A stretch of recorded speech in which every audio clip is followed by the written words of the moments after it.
Hey, comment ça va les gars? J'espère que vous allez bien. Ça fait très longtemps qu'on s'est pas retrouvé avec une petite guitoune posée sur les jambes. Ça fait un petit peu du bien pour envoyer du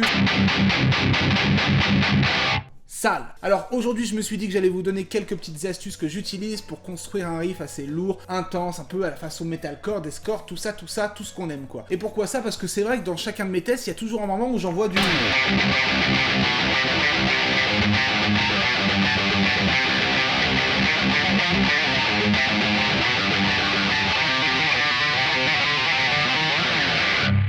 Pardon. Donc en gros aujourd'hui je vais vous donner quelques petites astuces, quelques petits tips qui vont vous permettre d'essayer de travailler ça et d'essayer d'envoyer du gros riff qui envoie et qui met des patates. Donc on va faire ça en plusieurs étapes et dans la description vous pouvez sûrement retrouver la tablature que j'aurais mis pour vous aider à peaufiner tout ça. En tout cas en commentaire n'hésitez pas à lâcher vos petits mots doux comme d'habitude, les pouces, les abonnements si vous n'êtes pas abonné et on est parti pour envoyer du lourd, choper vos médiators, choper vos guitares, c'est parti.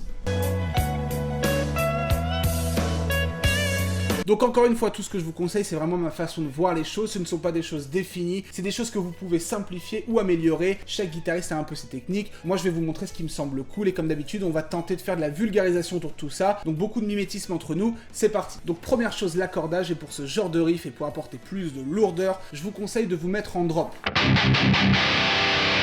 Donc drop pour ceux qui savent pas, c'est qu'on est venu descendre la grosse corde et là j'ai utilisé aujourd'hui un drop de C. Donc en gros je suis un ton en dessous du drop de D, le drop entre guillemets standard. Donc je suis encore un petit peu plus lourd. Plus vous allez bas, plus vous cherchez de la lourdeur. Donc mettez-vous en drop, moi je suis cool sur le drop de C, mais vous pouvez faire cet exercice dans n'importe quel drop, ça peut passer quoi qu'il arrive. Donc juste je rappelle, le premier drop, le drop de D, en gros la grosse corde elle est en Ré et ensuite ça fait La, Ré, Sol, Si, Mi. Moi en gros je suis en drop de C, donc la première c'est un C, la deuxième c'est un G, la troisième c'est un C, ensuite j'ai un F, ensuite j'ai un A et ensuite j'ai un D. Voilà, juste pour vous rappeler si vous voulez vous coller sur l'accordage. Ensuite, ce qu'on va faire, c'est de mettre un gros son.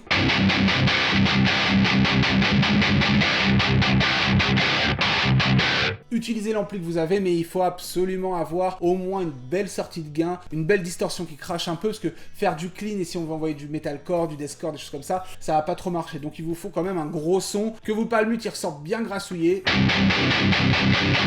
et qu'on ait un truc voilà, qui envoie pour envoyer la pâtée juste après. Donc voilà, ça c'est les deux grosses choses, plus ou moins techniques. Il y a une petite troisième, utilisez plutôt un médiator assez dur, au moins 1 mm, c'est ce que je conseille, c'est histoire d'avoir une bonne attaque, assez costaud et que ça tienne bien, parce que ce qu'on va envoyer, j'ai pas envie que votre médiator se fasse la malle et se casse en deux. Donc voilà, ça c'est les points techniques. Maintenant, on va rentrer un petit peu dans le vif du sujet. En gros, dans le riff que je vais vous présenter aujourd'hui, c'est surtout un riff d'alternance de cordes, ce genre de choses.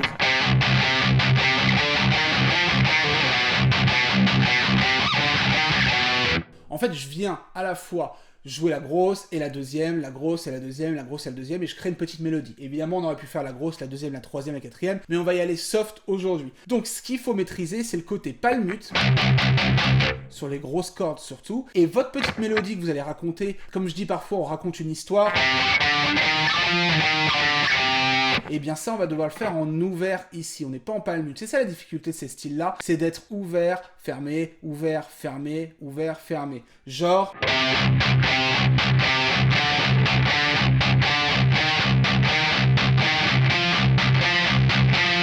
Si vous avez un petit peu de mal à faire ça déjà, entraînez-vous juste en travaillant doucement avec une note aiguë, deux palmutes, une note aiguë, deux palmutes, juste sur la case 5 par exemple.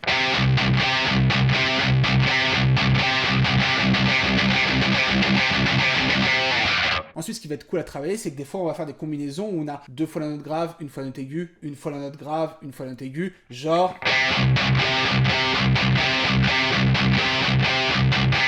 Au ralenti.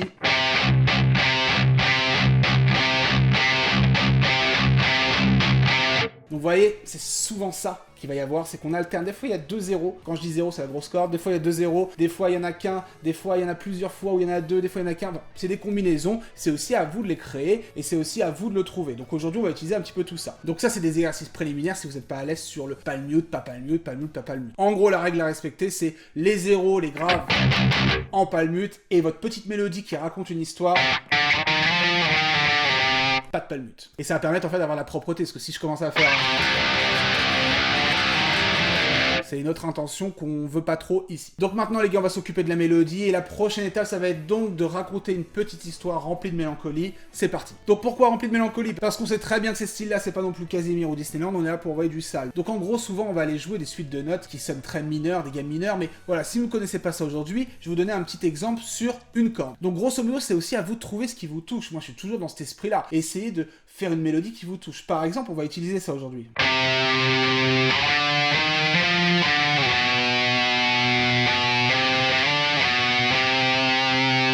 On sent que là, on n'est pas dans une fête foraine, là. On est plutôt dans Walking Dead en train de découper des zombies, on est bien d'accord. Donc je vous donne la petite suite qui se situe sur la deuxième corde, mais en gros, c'est 5, 7, 8, 10, 7, 4. Et on reprend 4, 5, 7, 4, 5.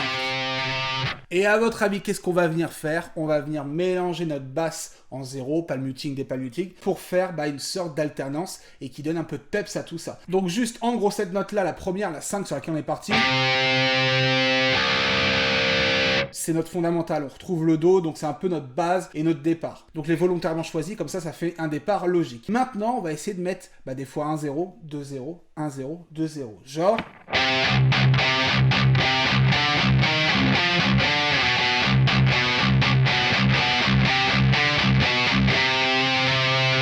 Prenez la petite tablature pour checker tout ça. Encore une fois, on a choisi celle-ci, on aurait pu en choisir 12 000 différentes. Mais voilà, vous travaillez ça doucement et ensuite vous améliorez votre vitesse pour ensuite avoir...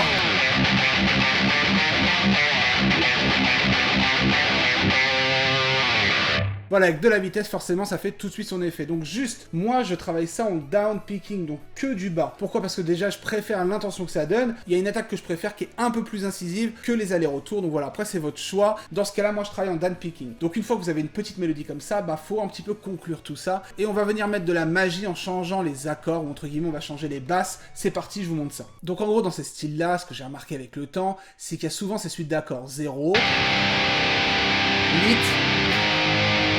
7, ou alors souvent aussi 0, 8, 5, 7. Bien sûr, ça ne se cantonne pas qu'à ça. Il y a plein de choses. On pourrait faire du 0, 1,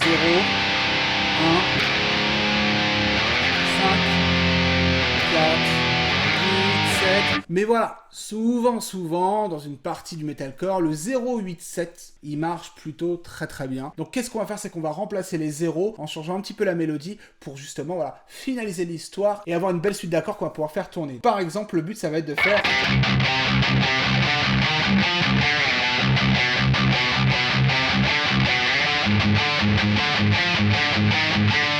Donc vous avez vu, j'ai été chercher en fait mon 8 ici à la grosse corde, et ensuite avec mes petits doigts en dessous, je vais aller chercher des petites notes qui faisaient partie un peu de ma mélodie, genre quelque chose comme ça. Voilà, tout simplement j'ai utilisé 7, 10, 7, 8, 7. C'est toujours les mêmes notes que j'avais utilisées dans un ordre différent. Vous pouvez faire ce que vous voulez, vous aurez pu faire aussi dans l'ordre, c'est à vous de voir, tout simplement. Là aujourd'hui j'ai voulu faire... Donc en gros là, si je récapitule...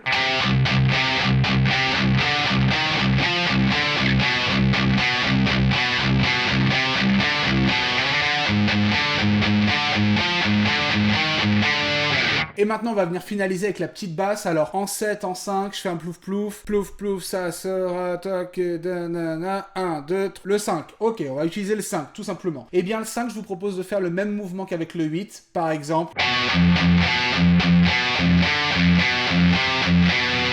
4, 7, 4, 5, 4. C'est exactement le même mouvement qu'en 8 que j'ai reproduit, mais à partir de 5. Et là, on a un truc qui fait genre...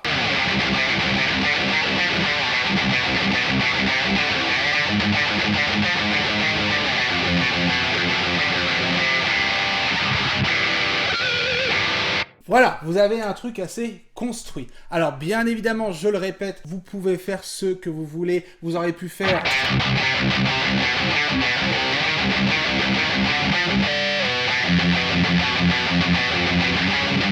Non, pas ça.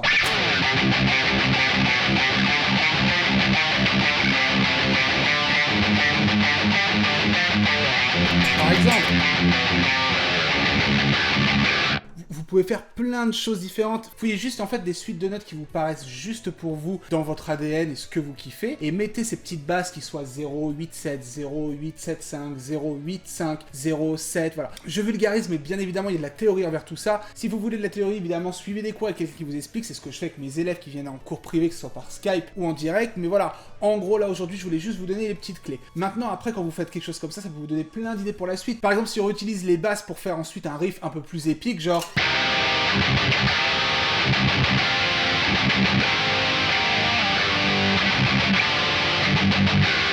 Je suis toujours resté dans le 0, 8, 7 cette fois-ci, mais voilà, c'est quelque chose ensuite qui vous amène dans une suite logique au niveau de votre composition. Ça peut donner plein de riffs genre...